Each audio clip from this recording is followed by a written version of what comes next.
The other day, I was looking through old Geocities web pages that were restored because, of course, the Geocities website was brought down, or rather, it was like shut down. But there is a website that is trying to like restore old Geocities web pages. A lot of them, I think, are lost forever, but some of them have been restored. And I was looking through them, and I was never on Geocities myself. I was on a website called Zanga, and that's about it. I was never on LiveJournal. I was never on MySpace because I was too young for MySpace and I didn't realize I was supposed to lie and pretend I was 13 or whatever you were supposed to be.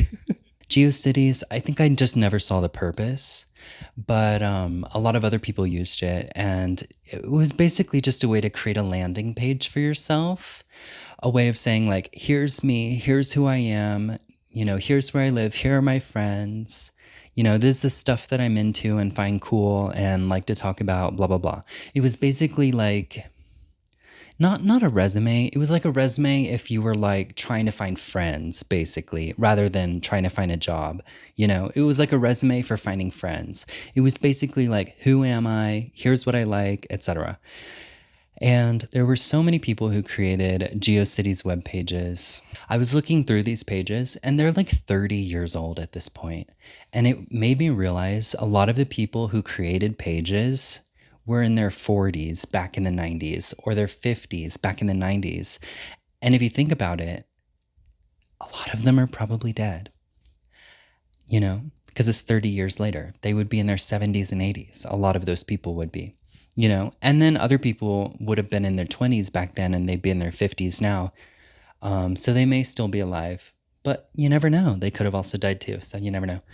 And it felt like I was looking at an obituary, because you have not only all of these dead web pages that the creators probably don't even know got restored, and the creators themselves may not even be alive, And so you're looking at this frozen in time slice of what this person's life was like 30 years ago. It's like going to Greece and looking at Pompeii and seeing the bodies frozen in time from the volcano. It's like that. It's like virtual Pompeii, these sites that never got updated ever again because the website shut down and they just got restored exactly as they were, frozen in time back whenever they were archived, And it's so crazy to see, what people were writing about, what people were doing, what was cool to people back then in the 90s. What kind of websites they were using, a lot of which are all shut down by now. Even a lot of these people posted their email addresses, but like none of them work anymore because they were all for like Rocket Mail, AOL, etc. Stuff that doesn't even work anymore. Yeah, and what it made me realize, however, is posting things online, in my opinion, is not the purpose of life. I almost said it was the purpose of life. Not quite, but I think that's close. I think the purpose of life is to really try to externalize your mind as much as possible, and record it and catalog it, because these people, a lot of whom are probably not alive anymore, right? Their legacy lives on in their GeoCities page, which is probably something nobody would have ever thought about in the 90s when they were creating a GeoCities page. But yeah, a lot of these people, all we have left of them is what they put on their GeoCities page that got restored, or whatever social media site they had at the time. Like, if you put it online, chances are it may exist forever. And up until we had the internet, we didn't really have any form of permanence, like people way back when, they had, if they were super rich, they would have had artwork created of them. They would have had statues built in their image.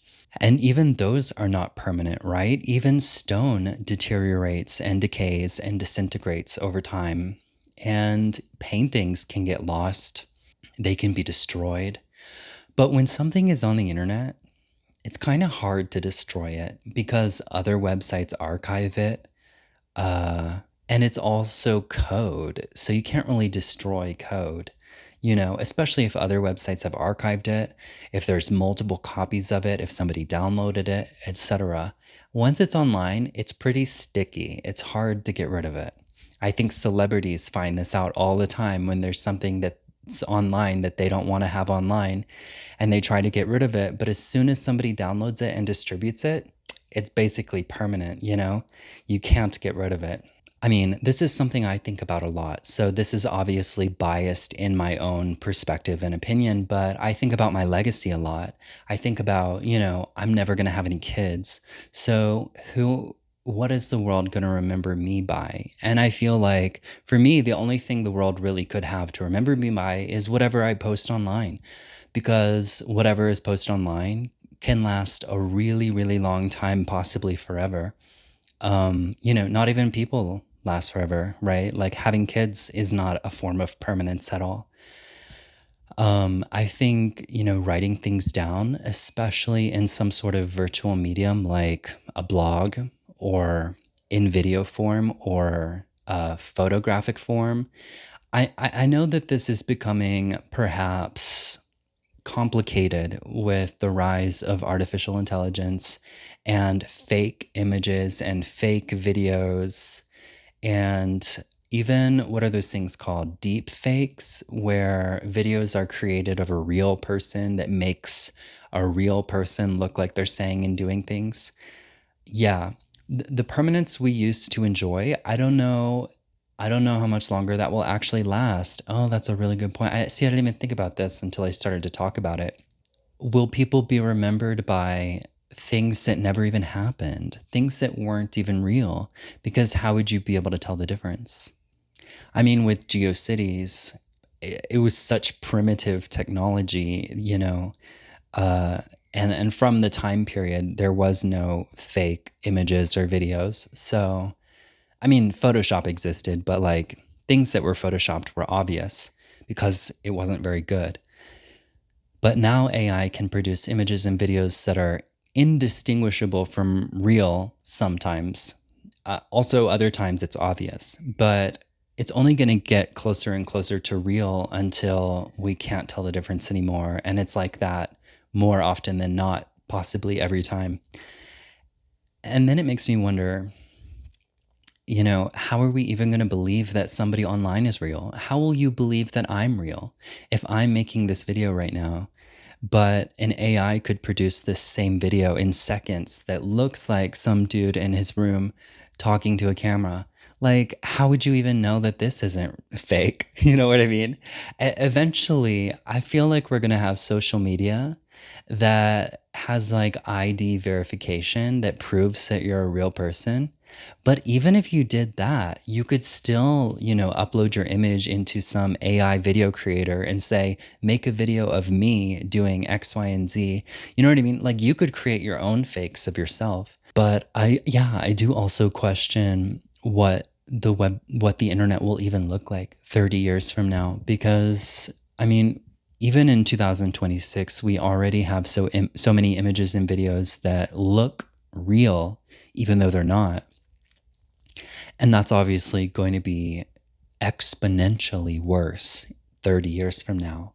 So it makes me feel like I can't even predict what the web will even look like.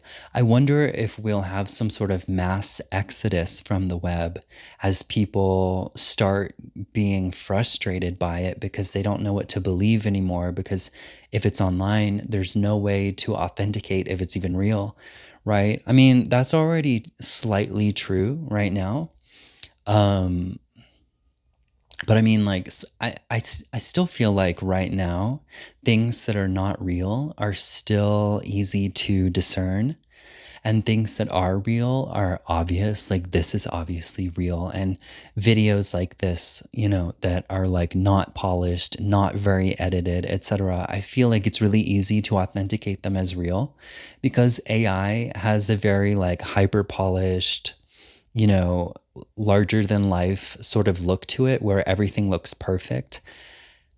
But that's only, how it is in 2026. Maybe in a few years from now, they'll be able to convincingly create low quality material, and then you won't even be able to tell if this is real. That's scary. But yeah, it does make me think like once the web becomes full of stuff that you can't authenticate anymore, does the web lose its value to a large degree, especially social media? I mean, social media was already criticized for being overly fake, especially things like Instagram, where people were accused of only showing like the highlights of their life and using a lot of filters, editing their photos, looking unrealistically larger than life. And a lot of people did not like this. That being said, I really was on this train of thought that posting things online, especially in writing, I feel like is so important, because I think a lot of people are really into journaling and writing diaries to try to remember how they were feeling at certain stages of their life. But you can lose them, they can get damaged or destroyed, and then when you die, like if nobody ever does anything with them, then they're just lost forever.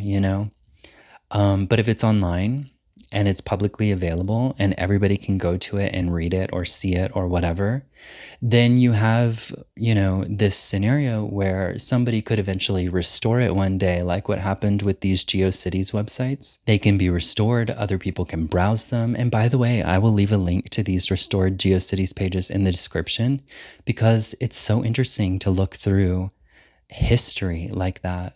The early internet when people had no idea what they were doing. They were probably sharing way too much, but I'm so glad they did because, it's harmless. A lot of them, again, are probably not even alive anymore. So it's pretty harmless. They were just writing about their lives, talking about their friends. A lot of people posted pictures of themselves. And probably a lot of them are unrecognizable nowadays if they're even living because this was 30 years ago. And it's just really cool. It's like going into a time machine looking through these things. I feel like I'm an archaeologist studying an early civilization of humans. Uh, and I kind of am. It kind of is exactly like that.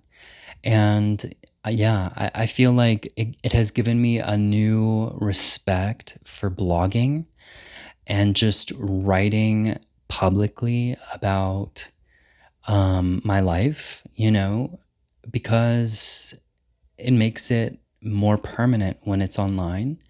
And not only can I look back on this in the future and see what I was going through in the past, but everyone else can too.